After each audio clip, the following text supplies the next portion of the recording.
of moving into the provincial house. There were 65 of us at St. Joseph's Convent in South Troy back in 1963, April, and we were all very excited at the privilege of being part of that historic event.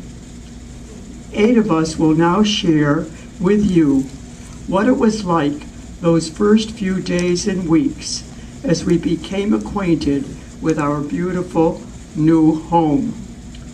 Now the panelists will speak in this order, more or less as they're seated. Patrick Lauretta will be first, and then Celine, and then Susan O'Connor, Marilyn Feehan, Marie Bowe, Barbara Crick, Rosemary Hawk, and myself, Lamese. If you are unable to hear any of the speakers, please raise your hands. All right, let the show begin.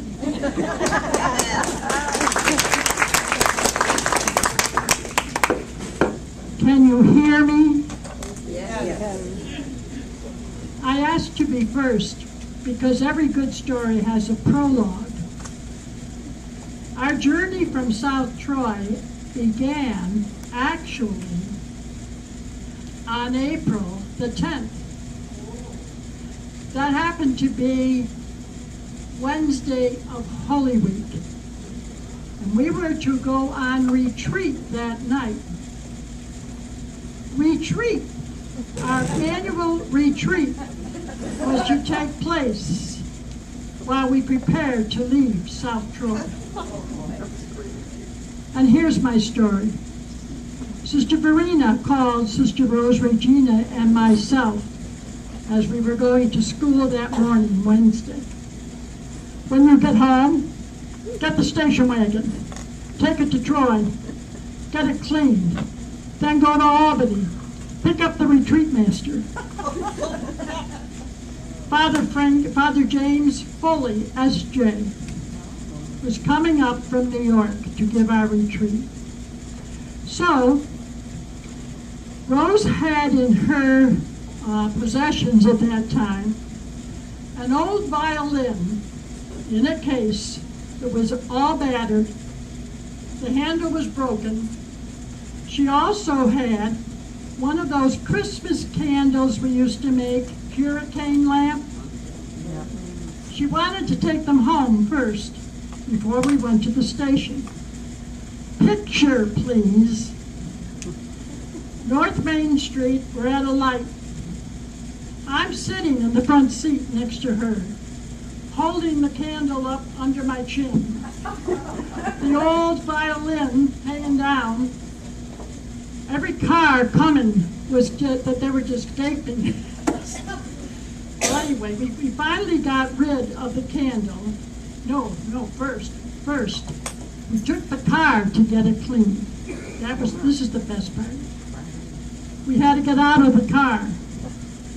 I'm hanging on to this battered old violin case, candle in the other hand. My scarf is wrapped tight around me. And I'm just standing there, minding my own business. And all of a sudden, I saw one of the fellas looking at me like I was absolutely a loon. And I didn't realize, and finally I realized, Rose kept saying to me, "Patrick, put her down, put her down." Well, anyway, we finally got to the railroad station. And I went in. She didn't get out of the car because she couldn't find a parking place. No idea what this man looked like. But fortunately, he was all in black. Gets off the train, comes along, I met him, go out to the station wagon. I tried to get him in the front seat, being polite, but he said, "No, I'll take the back seat." So I got back in the front, he's in the back. We're driving along Broadway. We get to about the place where, in Manans, where, what's the name of that big department store that used to use? No, it doesn't matter. We had to stop for a light. All of a sudden, this car pulls up right next to us. And I look, And here's Sister Gertrude Mary peering at us through her window. Rose rolls her window down. She looked at her. She said, "What's the matter?" She said, "Are you all right? Are you all right? Is he kidnapping you?" Well,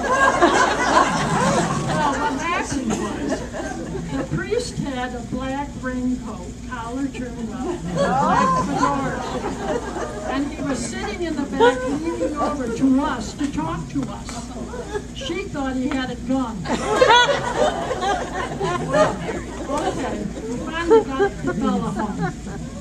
So we just said to him, "Father, it's going to be like this all week, so be ready."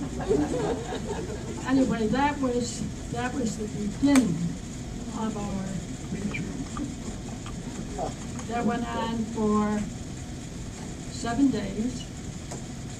Every day, you'd look quickly before you sat down, make sure the chair was there. He learned that one himself, definitely. He would always look fast to make sure the chair was there. But we had a marvelous retreat. We really did. I remember his theme was discerning the Holy Spirit. There was one thing I remember he said then, and I've carried it with me ever since. If you are going to be doing something good for someone else, and you feel the Spirit is telling you to do this, that's fine. But if something happens and you get very nervous and uptight about it, it's not the Spirit. Think about it. And he gave a couple of examples. Anyway, it was a very good retreat, and it did get us ready to go. The last message he gave us was the day we left for the retreat. When he finished Mass, turned around to leave, came back to the microphone, looked at us and said, "Mother Verena told me to tell you all to pick up your pew when you leave." That's the beginning of our sojourn from Troy to Lamese.